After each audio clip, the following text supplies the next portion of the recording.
isang umagang maulan dito sa bansang Kuwait. Napakahirap din isang OFW. Ang OFW para sa akin ay, sabi nila, isang bayani, pero para sa akin ay isang sakripisyo. Isang maganda at mapagpalang araw sa inyong lahat. Ngayon ay January 7 at 5:20 in the morning na, at papasok tayo ng trabaho. Isang umagang maulan dito sa bansang Kuwait. So dito bihira lang umulan. So blessings to, at saka sign na ng magtataglamig pa. So ito, papasok tayo ng trabaho, tulad ng sabi ko. At umuulan, umaambon, pero kanina malakas daw to, sabi nung nakasalubong ko. So kumusta naman ang buhay-buhay mga ka-OFW? Kumusta ang buhay nyo? Ganito ang buhay buhay OFW, trabaho lang talaga. On schedule, maaga, pang umaga, kailangan papasok tayo ng trabaho. So tulad sabi ko, ito isang maulang umaga. So mga ka-OFW sa mansulok ng mundo, mga kababayan ko sa Pilipinas, kumusta naman ang buhay nyo dyan? So talagang kanya ng buhay, tis lang, trabaho.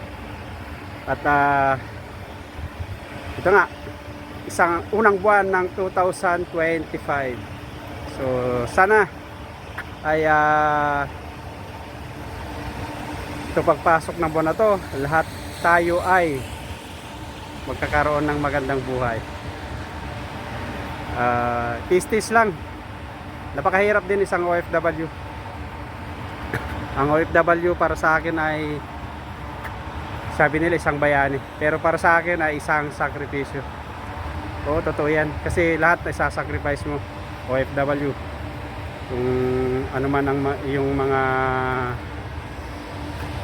desisyon pang araw-araw gagawin, ang hirap.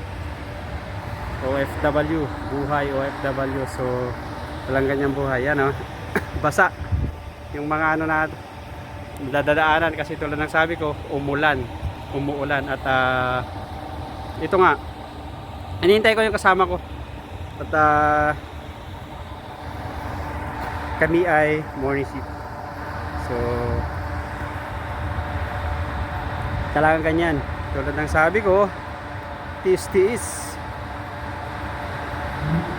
Sabi nga nila, minsan pag nasa Pilipinas ka, yung mga katulad kong OFW gusto magbakasyon, pero pag nasa Pilipinas na, sabi din nila, pag naubos na yung konting ipon, gusto na rin nilang bumalik.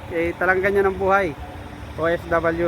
Minsan talaga ang dami mong sasakripisyo. Kaya maswerte yung mga OFW na kasama nilang mga pamilya nila. Kasi hindi nila kailangan namimiss araw-araw, hindi lang nakikita yung mga pamilya nila. Pero sanayan lang din yan. At